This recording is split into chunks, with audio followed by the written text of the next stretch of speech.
Sensoris adalah struktur khusus dalam tubuh yang bertanggung jawab untuk mendeteksi dan memproses informasi sensorik. Organ sensoris yang pertama ialah mata. Mata mendeteksi cahaya dan mengubah menjadi sinyal listrik yang diinterpretasikan oleh otak sebagai gambar. Anatomi mata ialah sebagai berikut, terbagi atas anatomi mata bagian luar dan anatomi mata bagian dalam. Yang pertama ialah anatomi mata bagian luar. Secara garis besar, anatomi mata terbagi atas. Yang pertama ada kelopak mata atau palpebra. Palpebra ini berfungsi melindungi bola mata dari trauma, cahaya berlebihan, dan benda asing. Di bagian dalam kelopak mata terdapat lapisan konjungtiva palpebra yang menjaga permukaan mata tetap lembab. Kemudian ada sklera. Sklera ini bentuknya bagian berwarna putih di mata. Dia berfungsi sebagai pelindung utama bola mata dan memberikan bentuk serta kekuatan pada mata. Kemudian selanjutnya ada kornea. Di bagian depan sklera, kita dapat menemukan kornea, yaitu struktur transparan yang berbentuk seperti kubah. Kornea ini memiliki peran penting dalam memfokuskan cahaya yang masuk ke dalam mata. Kemudian, kornea mendapat nutrisinya dari air mata dan cairan yang ada di dalam mata. Selanjutnya ada konjungtiva, yaitu membran tipis dan transparan yang melapisi bagian dalam kelopak mata dan menutupi bagian anterior dari sklera. Fungsinya ialah untuk melumasi mata dan membantu melindungi dari infeksi. Selanjutnya ada pupil dan iris. Di tengah mata, kita dapat melihat iris, yaitu bagian pewarna mata yang mengontrol jumlah cahaya yang masuk. Iris ini bekerja seperti diafragma kamera, mengatur ukuran pupil. Lubang di tengah iris yang mengatur seberapa banyak cahaya yang masuk ke mata. Oke, sekarang kita lanjut ke anatomi mata bagian dalam.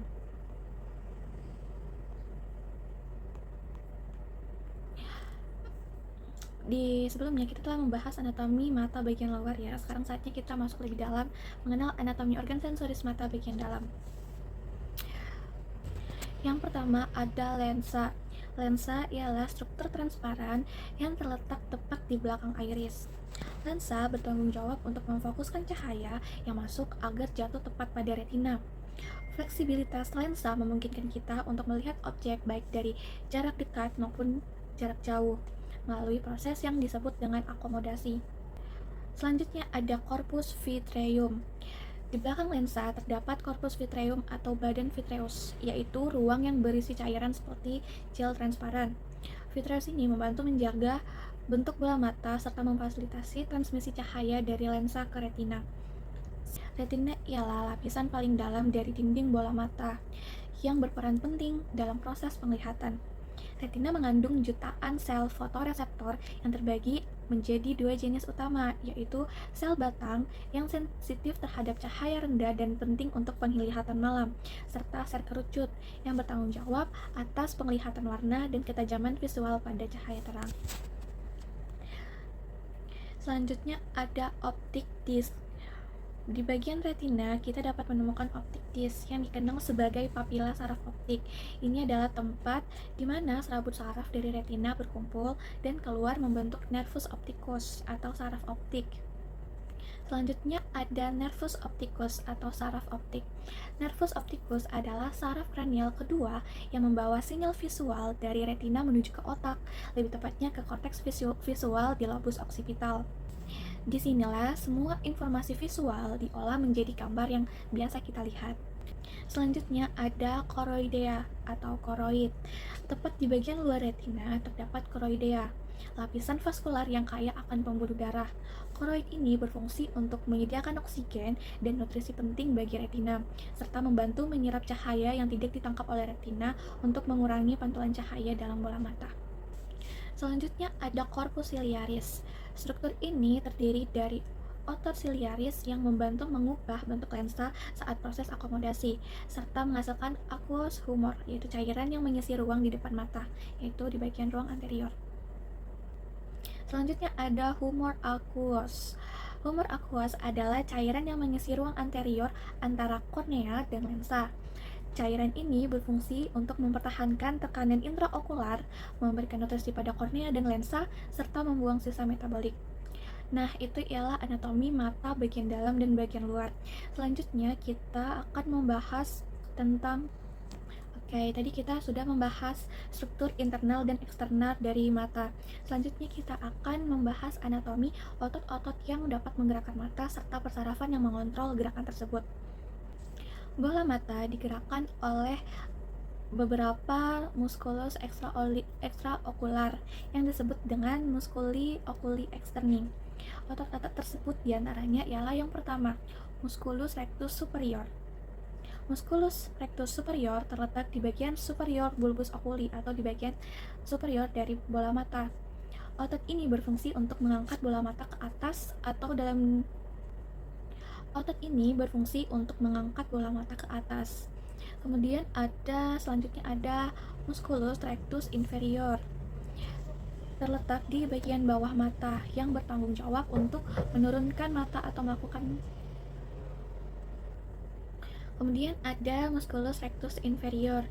Dia terletak di bagian bawah mata yang bertanggung jawab untuk menurunkan mata ke bawah. Selanjutnya ada musculus rectus medialis. Musculus rectus medialis ini berada di sisi medial dari mata, dekat dengan hidung dan berfungsi untuk menggerakkan mata ke arah hidung yang dikenal dengan gerakan adduksi. Selanjutnya ada musculus rectus lateralis. Pada sisi sebaliknya terdapat musculus rectus lateralis yang bertanggung jawab menggerakkan mata ke arah luar atau menjauhi hidung yang dikenal dengan gerakan abduksi. Selanjutnya ada musculus obliquus superior. Musculus obliquus superior ini memiliki arah serat yang miring dan melewati struktur kecil yang disebut dengan troklea. Otot ini membantu dalam menurunkan dan memutar bola mata ke arah dalam. Selanjutnya ada musculus obliquus inferior. Musculus obliquus inferior ini berfungsi untuk mengangkat mata dan memutarnya ke arah luar. Oke, selanjutnya kita membahas persarafan dari otot mata. Ada 3 saraf cranialis utama yang berperan, yaitu yang pertama ialah ada nervus oculomotorius atau saraf kranial ketiga. Nervus oculomotorius ini memberikan persarafan motorik sebagian besar otot mata, yaitu diantaranya ada musculus rectus superior, musculus rectus medialis, musculus rectus inferior, dan musculus obliquus inferior. Selain itu, saraf ini juga menginervasi musculus levator palpebrae superioris yang mengangkat kelopak mata ke atas. Selanjutnya, nervus kedua ialah nervus trochlearis atau saraf kranial keempat. Nervus trochlearis ini atau saraf kranial keempat ini menginervasi hanya satu otot, yaitu musculus obliquus superior. Saraf ini dinamai demikian karena otot tersebut melewati struktur yang disebut dengan troklea. Selanjutnya yang ketiga ada nervus abducens atau saraf kranial yang keenam. Nervus abducens ini menginervasi musculus rectus lateralis yang bertanggung jawab untuk menggerakkan mata ke arah luar atau melakukan gerakan abduksi. Nah, itu tadi ialah anatomi otot-otot yang menggerakkan bola mata serta persarafan yang mengendalikan gerakan-gerakan tersebut. Kombinasi dari musculi oculi externi dan saraf cranialis ini memungkinkan kita dapat menggerakkan mata dengan presisi untuk dapat melihat ke segala arah. Setelah kita sudah membahas otot-otot yang menggerakkan bola mata, sekarang kita akan membahas otot-otot yang berperan dalam mengatur respon mata terhadap cahaya. Otot-otot ini berfungsi untuk mengontrol diameter pupila dan akomodasi terhadap lensa mata. Otot-otot tersebut ialah yang pertama ada musculus sphincter pupila. Musculus sphincter pupila ini terletak di iris dan mengelilingi pupila. Otot ini bertanggung jawab untuk mengontrol penyempitan pupil atau yang dikenal sebagai miosis. Saat mata terpapar cahaya terang, musculus sphincter pupila ini berkontraksi, menyebabkan diameter pupil mengecil untuk mengurangi jumlah cahaya yang masuk. Selanjutnya ada musculus dilatator pupila. Musculus dilatator pupila ini terletak juga di iris, bekerja sama untuk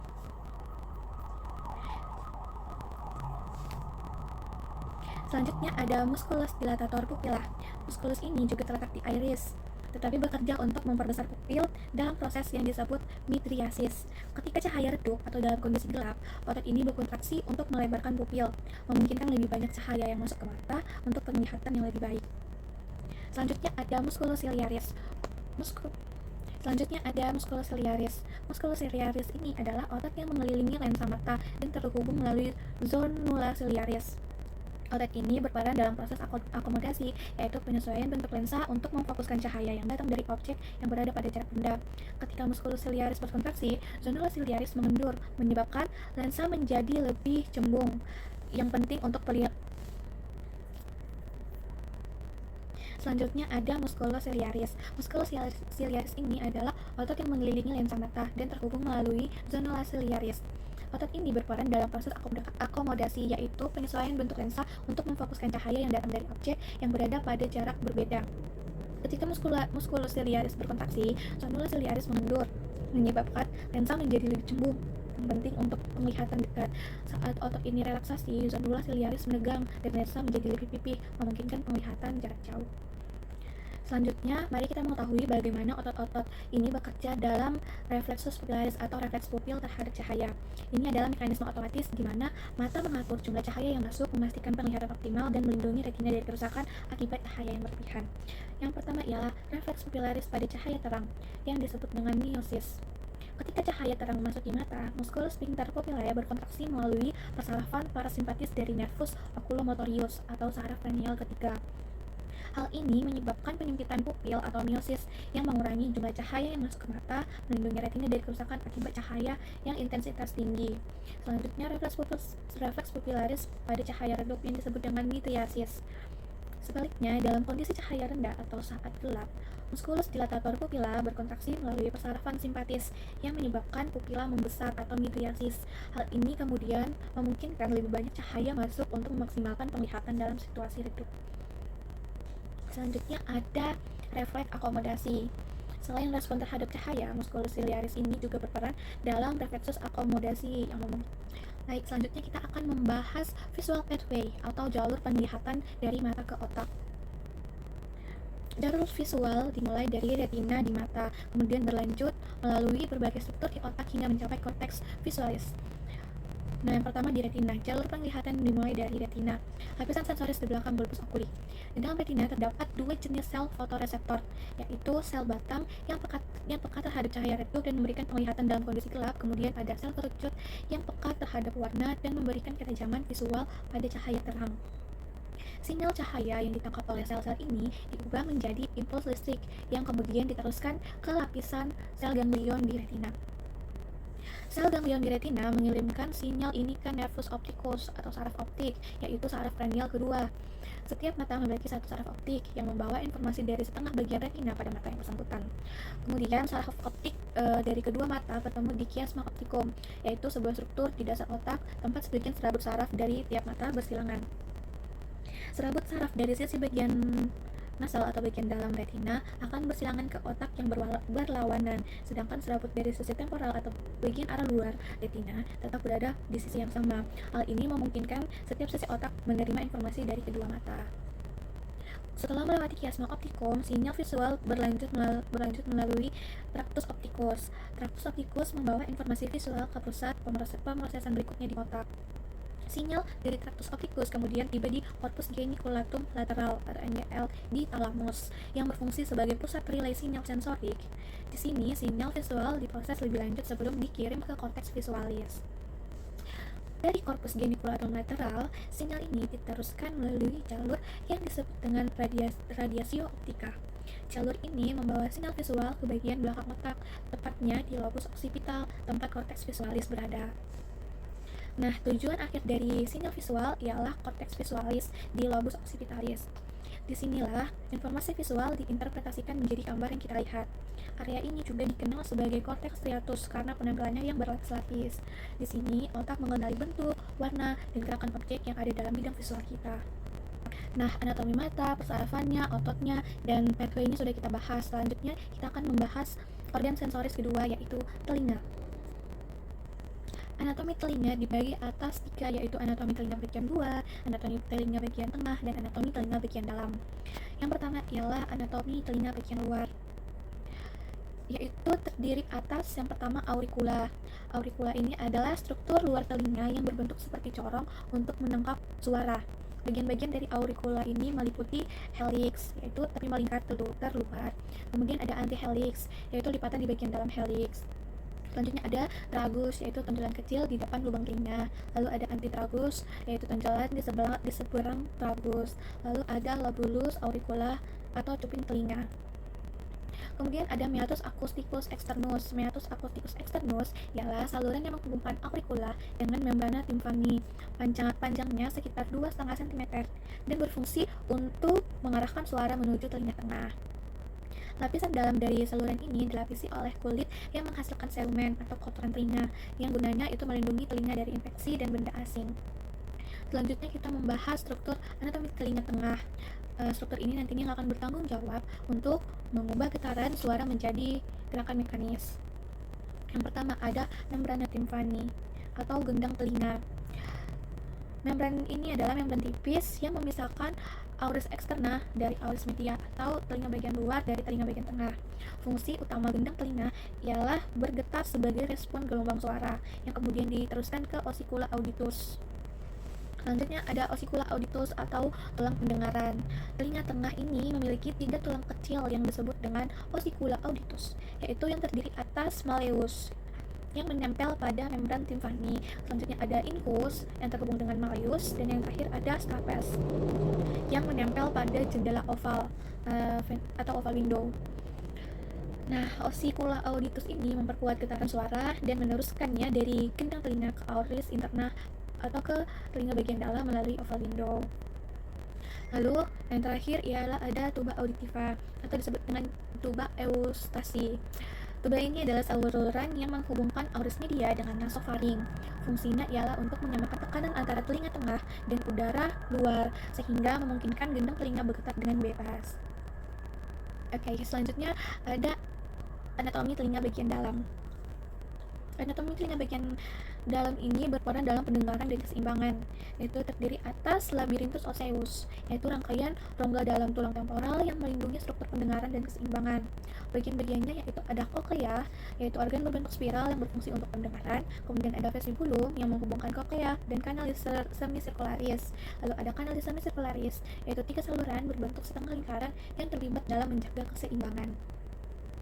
Lalu ada labirinthus membranaceus, yaitu serangkaian saluran dan kantong yang terletak di dalam labirinthus osseus. Di sini terdapat reseptor sensoris yang mengubah getaran suara dan perubahan posisi tubuh menjadi sinyal saraf.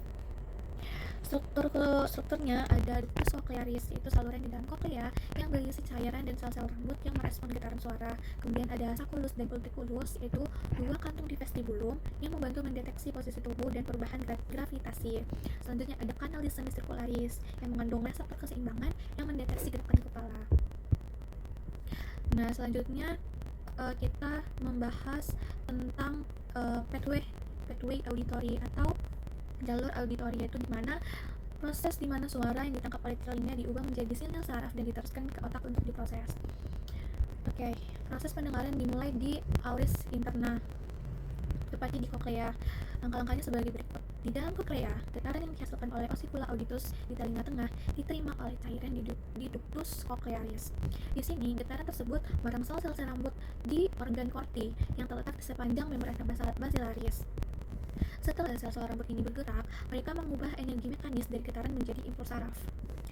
Nah, sel-sel rambut dalam organ korti ini mengirimkan impuls saraf melalui sel rambut dari nervus cochlearis yang merupakan bagian dari nervus vestibulocochlearis, yaitu saraf kranial ke-8.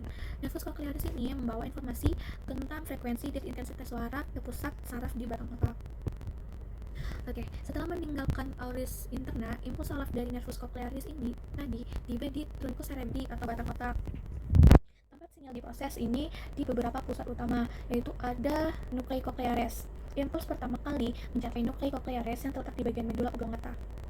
Nah, di bagian ini sinyal mulai diproses dan dibagi berdasarkan frekuensi suara yang diterima. Kemudian dari nuclei cochlearis, beberapa sinyal bersilang ke sisi yang berlawanan melalui corpus trapezoideum dan menuju nuclei olivares superiores. Nucleus olivares superiores memainkan peran penting dalam mendeteksi arah suara dengan membandingkan waktu dan intensitas suara yang datang dari kedua telinga. Setelah diproses di nuclei olivares superiores, sinyal auditori diteruskan ke mesencephalon, tepatnya di colliculus inferior yang bertindak sebagai pusat refleks auditori. Colliculus inferior terletak di otak tengah dan bertugas untuk memproses informasi auditori lebih lanjut seperti intensitas dan pola suara. Selain itu, ia terlibat dalam respon refleks seperti mengarahkan kepala dan mata terhadap sumber suara. Dari colliculus inferior, sinyal kemudian menuju corpus geniculatum medial di talamus yang merupakan pusat relay sensorik utama. Corpus geniculatum medial di talamus ini bertindak sebagai pusat penghubung terakhir sebelum sinyal mencapai korteks auditori. Di sini, sinyal disaring lebih lanjut sebelum dikirim ke radiasio akustika ke korteks. Tujuan akhir dari sinyal auditori adalah korteks auditori yang terletak di lobus temporalis. Nah, di sini suara akan diinterpretasikan dan dikenali sehingga kita bisa memahami apa yang kita dengar. Korteks auditori dibagi menjadi dua bagian, yaitu ada primary auditory cortex, yaitu area 41 dan 42 Brodmann, yaitu tempat pemrosesan dasar suara seperti frekuensi dan volume. Kemudian ada secondary auditory cortex, yaitu tempat pemrosesan suara yang lebih kompleks seperti pengenalan pola suara dan bahasa. Nah, jadi auditory pathway ini adalah jalur yang sangat kompleks mulai dari audis interna hingga ke korteks auditori. Jalur ini memastikan bahwa suara yang kita dengar dapat diubah menjadi informasi yang dimengerti oleh otak. Selanjutnya, kita sudah membahas mata, kita sudah membahas telinga. Selanjutnya kita akan membahas organ sensoris berikutnya, yaitu hidung. Hidung ialah organ sensoris penciuman yang terdiri atas dua bagian, yaitu bagian luar dan bagian dalam. Mari kita mulai di bagian anatomi hidung bagian luar. Nasus externus atau anatomi hidung bagian luar ialah struktur luar yang terlihat dari hidung kita. Fungsinya ialah untuk menangkap udara dan memulai proses pernapasan dan penciuman. Berikut ini ialah bagian-bagiannya, yaitu ada radix nasi, yaitu akar hidung, tempat di mana hidung bertemu dengan dahi. Kemudian ada dorsum nasi, yaitu punggung hidung yang memanjang dari radix ke ujung hidung. Kemudian ada apex nasi, yaitu ujung hidung yang paling menonjol, biasanya yang paling terlihat. Kemudian ada ala nasi, adalah bagian yang membentuk sayap hidung di kedua sisi yang menciptakan lubang hidung atau nares. Selanjutnya ada nares, yaitu lubang hidung yang memungkinkan udara masuk ke dalam rongga hidung. Selanjutnya ada septum nasi, adalah sekat yang memisahkan kedua nares menjadi dua bagian. Oke, selanjutnya kita akan lanjut ke anatomi hidung bagian dalam, yaitu kavitas nasi. Kavitas nasi adalah bagian dalam hidung yang berperan dalam memproses udara untuk pernapasan dan mendeteksi bau. Rongga ini dilapisi oleh selaput lendir dan penuh dengan struktur yang membantu proses penciuman dan penyaringan udara. Yang pertama ada septum nasi. Septum nasi terdiri dari tulang dan tulang rawan yang membagi rongga hidung menjadi dua bagian. Bagian tulangnya terdiri dari vomer dan lamina perpendicularis dari tulang etmoidal. Kemudian ada concha nasalis. Concha nasalis ini terdiri atas concha nasalis superior, concha nasalis media, dan concha nasalis inferior. Concha ini berfungsi untuk meningkatkan luas permukaan rongga hidung dan membantu menghangatkan, melembabkan, serta menyaring udara yang masuk. Oke, selanjutnya ada meatus nasi. Setiap concha nasalis tadi membentuk saluran di bawahnya yang disebut dengan meatus nasi. Ada meatus nasi superior, meatus nasi medius, dan meatus nasi inferior. Udara yang masuk ke rongga hidung kita nantinya akan melewati meatus ini. Kemudian ada area olfaktoria, yaitu bagian atas rongga hidung, tepatnya di bawah lamina cribosa tulang etmoidal, osis etmoidal, dikenal sebagai area olfaktoria. Di sini terdapat salah satu reseptor penciuman yang menangkap partikel bau dan meneruskannya sebagai sinyal ke otak melalui nervus olfaktorius atau saraf penciuman. Oke, selanjutnya ada lamina cribosa, yaitu bagian dari tulang etmoidal yang berfungsi sebagai tempat lewatnya serabut-serabut nervus olfaktorius dari rongga hidung ke bulbus olfaktorius di otak.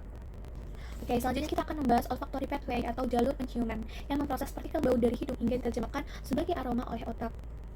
Proses ini melibatkan struktur-struktur penting dalam sistem penciuman kita, yaitu mulai dari kavitas nasi hingga korteks olfaktorius. Oke, proses penciuman ini dimulai di kavitas nasi, terutama di bagian atas rongga hidung yang disebut dengan area olfaktoria.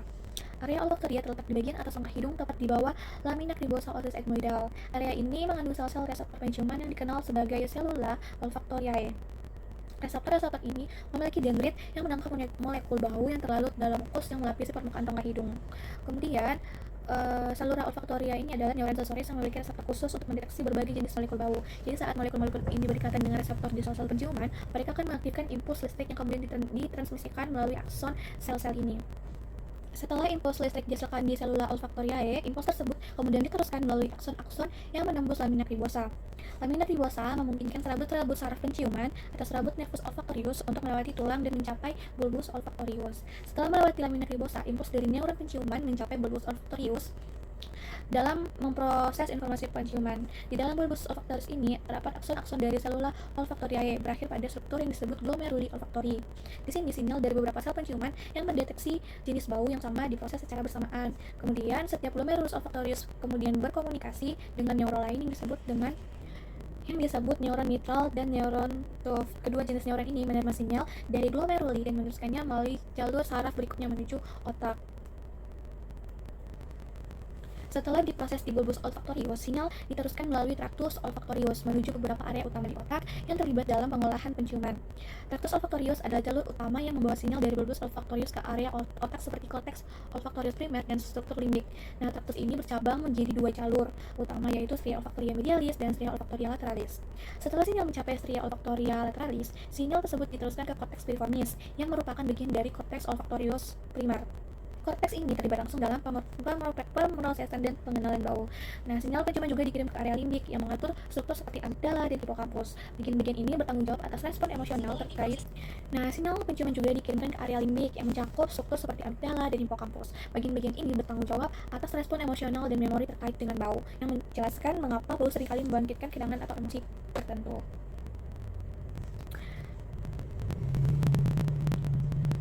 Nah, kita sudah membahas organ sensoris mata, telinga, dan hidung. Selanjutnya kita akan membahas tentang anatomi sistem saraf pusat atau sistem nervosum sentral.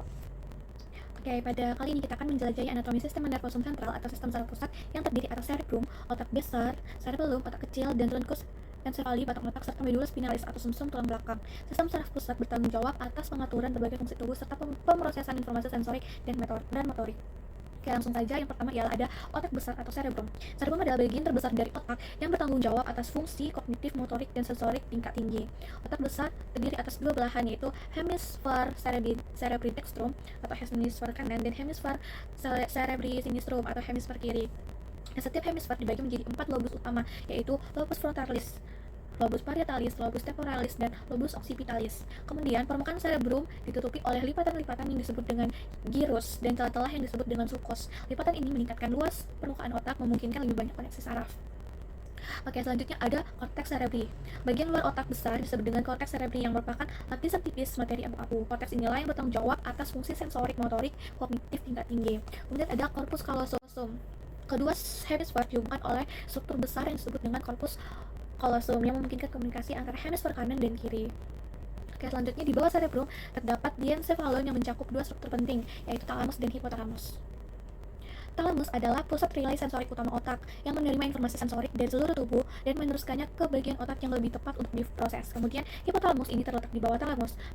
Tugasnya itu mengatur fungsi-fungsi vital seperti suhu tubuh, rasa lapar, haus, serta mengontrol sistem endokrin melalui hipofisis atau glandula pituitaria. Encefali atau batang otak ialah bagian penting yang menghubungkan otak dengan medula spinalis dan mengatur fungsi-fungsi dasar tubuh seperti pernafasan, denyut jantung, dan tekanan darah. Nah, truncus encefali ini terdiri atas mesencephalon, yaitu bagian paling atas dari belakang otak yang terlibat dalam gerakan oblongata, yaitu yang mengatur fungsi-fungsi vital seperti detak jantung, pernafasan, refleks seperti batuk dan muntah. Oke, di bagian belakang otak terdapat cerebellum yang bertanggung jawab atas koordinasi gerakan, keseimbangan, dan postur. Cerebellum ini nama awamnya ialah otak kecil.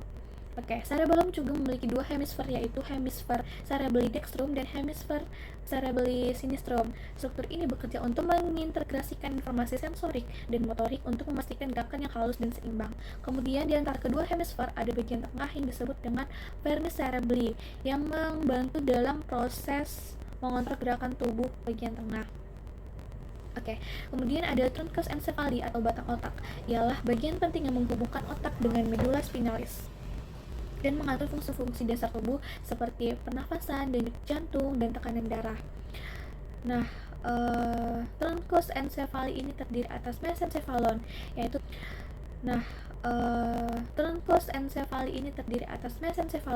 yaitu bagian paling atas dari belakang otak yang terlibat dalam pemrosesan informasi visual dan auditori serta mengontrol gerakan mata. Kemudian ada pons. Pons ini berfungsi sebagai jalur penghubung antara cerebrum dan cerebellum. Pons juga mengandung pusat yang mengontrol pernafasan.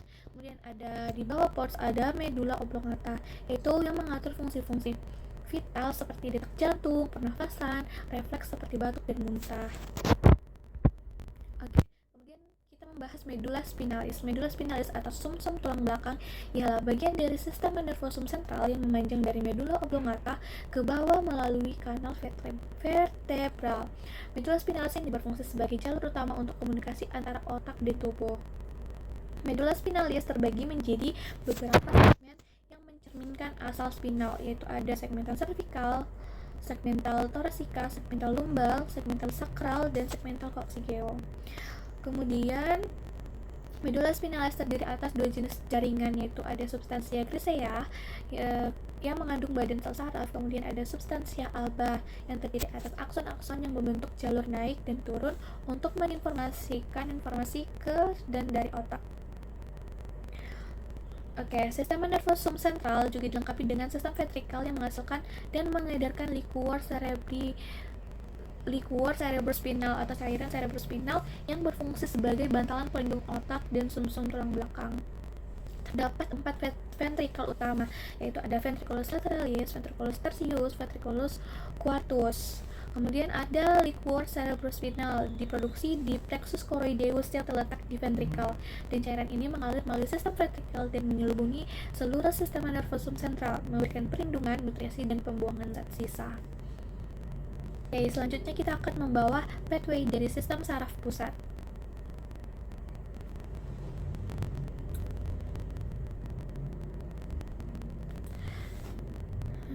Jalur-jalur dalam sistem saraf pusat mengatur bagaimana informasi sensorik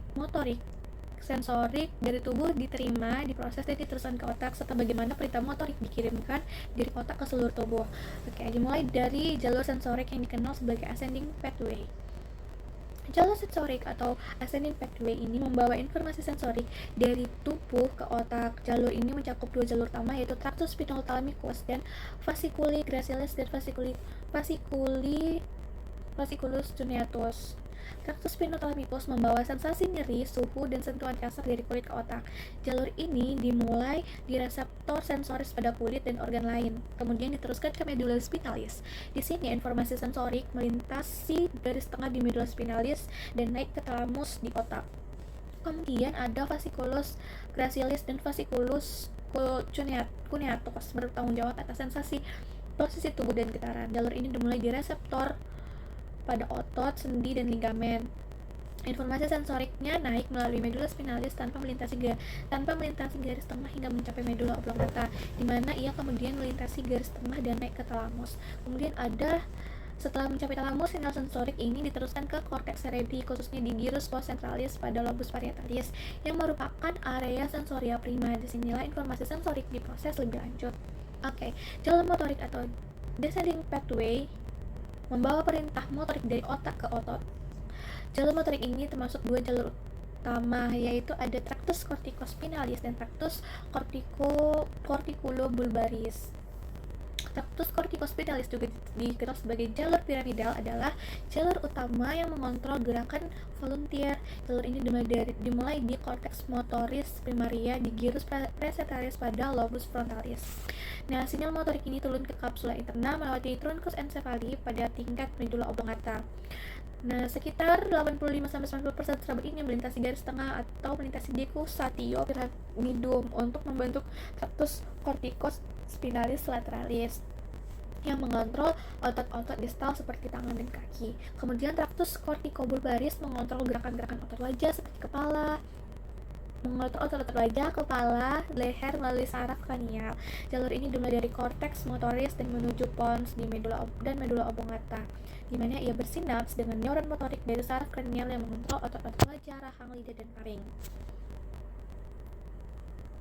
Akan membahas anatomi sistem nervosum perifericum atau sistem saraf perifer atau sistem saraf tepi. Sistem ini bertanggung jawab untuk menghubungkan sistem saraf pusat dengan anggota tubuh lainnya, memungkinkan kita merasakan rangsangan dan mengontrol gerakan. Sistem nervosum perifer dibagi menjadi dua bagian utama, yaitu nervus cranialis atau saraf kranial dan nervus spinalis atau saraf spinal. Nervi cranialis terdiri atas 12 batang saraf yang berasal dari truncus encephali dan bertanggung jawab untuk fungsi sensorik dan motorik di kepala dan leher. Nah, 12 nervus cranialis tersebut ialah yang pertama, nervus olfactorius. Nervus olfactorius bertanggung jawab untuk indera penciuman. Jalurnya dimulai dari reseptor olfaktori di areal penciuman. Informasi ini kemudian dibawa melalui serabut saraf ke bulbus olfactorius di otak dan kemudian diteruskan ke cortex olfactorius untuk pemrosesan. Nervus kedua adalah nervus opticus. Nervus opticus ini berfungsi untuk mengatur penglihatan. Jalurnya dimulai dari retina, di mana sel-sel fotoreseptor mendeteksi cahaya dan informasi dikirim ke chiasma optikum. Di sini serabut saraf dari kedua mata bersilangan dan sinyal diteruskan ke korpus geniculata lateral di talamus sebelum mencapai korteks visiva di lobus occipitalis. Kemudian ada nervus oculomotorius, yaitu nervus ketiga yang mengontrol sebagian besar gerakan mata. Nah, jalur ini dimulai dari nuclei oculomotorii di mesencephalon dan sinyalnya diteruskan ke otot-otot eksternal mata seperti musculus rectus superior, musculus rectus medialis, musculus rectus inferior, dan musculus obliquus inferior serta otot iris dan musculus ciliaris. Kemudian ada nervus trochlearis, yaitu nervus keempat yang juga terlibat dalam gerakan mata. Jalurnya berasal dari nukleus trochlearis di mesencephalon dan menginervasi musculus obliquus superior yang berfungsi untuk memutar bola mata ke bawah dan ke samping. Kemudian ada nervus trigeminus. Nervus trigeminus ini adalah saraf kelima, adalah saraf yang besar dan memiliki 3 cabang, yaitu nervus ophthalmicus, nervus maxillaris, dan nervus mandibularis. Nah, jalurnya mengatur sensasi dari wajah dan otot dan kontrol otot kunyah. Sinyal sensorik dari reseptor wajah memasuki ganglion trigeminalis sebelum diteruskan ke nucleus trigeminalis di pons. Kemudian ada nervus abducens atau nervus ke-6. Nervus abducens ini mengontrol gerakan lateral mata. Jalurnya berasal dari nucleus abducens di pons dan menginervasi musculus rectus lateralis yang berfungsi untuk menggerakkan mata ke samping. Kemudian ada nervus facialis, yaitu nervus ke-7, di mana bertanggung jawab untuk ekspresi wajah dan rasa dari 2/3 anterior lidah. Jalur ini dimulai dari nucleus facialis di pons. Selain itu, terdapat komponen parasimpatik yang mengatur kelenjar air liur dan kelenjar lakrimal. Informasi sensorik dari lidah dibawa melalui nervus cordae timpani. Kemudian ada nervus ke-9, yaitu nervus ke-8, yaitu ada nervus vestibulocochlearis. Nervus ini mengatur pendengaran dan keseimbangan. Jalurnya berasal dari ganglion spiral untuk kemudian pendengaran dan ganglion vestibular untuk keseimbangan sebelum meneruskan informasi ke nucleus cochlearis dan nucleus vestibularis di pons. Kemudian ada nervus glossopharyngeus, yaitu nervus ke-9, berfungsi mengatur rasa, sensasi dari 1/3 posterior lidah serta fungsi faring. Jalur ini berasal dari nucleus ambiguus dan nucleus solitarius di medulla oblongata yang menginervasi otot-otot faring dan kelenjar parotis. Kemudian ada nervus vagus, yaitu nervus ke-10, memiliki fungsi otonom yang luas dan mengatur organ-organ dalam. Jalur ini berasal dari nucleus ambiguus dan dorsalis nucleus vagus di medulla oblongata dan menginervasi jantung, paru-paru, dan saluran pencernaan. Kemudian ada nervus accessorius, yaitu nervus ke-11, mengontrol otot-otot leher dan bahu. Jalur ini memiliki 2 komponen, yaitu berasal dari nucleus ambiguus di medulla oblongata dan yang lain berasal dari medulla spinalis. Keduanya bergabung dan menginervasi musculus sternocleidomastoideus dan trapezius. Kemudian ada nervus cranial terakhir, yaitu nervus hypoglossus, yaitu nervus ke-12 yang mengatur gerakan lidah. Jalurnya berasal dari nukleus hypoglossus di medulla oblongata dan menginervasi semua otot intrinsik dan ekstrinsik lidah. Oke, kita sudah membahas nervus cranialis. Sekarang kita akan membahas saraf spinal atau nervus spinalis. Terdiri atas 31 pasang saraf yang berasal dari medula spinalis dan menjalar ke seluruh tubuh. Setiap saraf spinal memiliki 2 akar, yaitu radix dorsalis dan radix ventralis. Nah, radix dorsalis ini akan membawa serabut sensorik dari reseptor tubuh menuju medula spinalis. Radix ini memiliki ganglia yang disebut dengan ganglion spinalis yang berisi badan sel neuron sensori. Kemudian ada radix ventral. Radix ventral membawa serabut motorik dari medula spinalis ke otot. Jalur ini memiliki berisi neuron motorik yang mengatur kontraksi otot. Kemudian ada setelah keluar dari foramen intervertebrale, kedua akar ini bergabung membentuk truncus nervis spinalis yang membagi menjadi 2 cabang, yaitu ada ramus ventralis dan ramus dorsalis. Nah, ramus ventralis nantinya meneruskan serabut ke anggota tubuh dan permukaan anterior tubuh, sedangkan ramus dorsalis menginervasi kulit dan otot punggung. Oke, selain saraf cranial dan saraf spinal, sistem nervosum perifer ini juga mencakup dengan sistem nervosum automicum atau sistem saraf otonom yang terdiri dari 2, yaitu saraf simpatis dan saraf saraf parasimpatis. Nah, saraf simpatis bertanggung jawab atas respon fight or flight. Jalurnya ini dimulai di medula spinalis pada segmen torakal dan lumbar dengan ganglia yang terletak di dekat tulang belakang. Kemudian ada sistem parasimpatis, yaitu sebaliknya berfungsi untuk membalikkan tubuh ke keadaan tenang setelah stres. Jalur ini berasal dari saraf kranial seperti nervus vagus dan juga segmen sakral dari medula spinalis.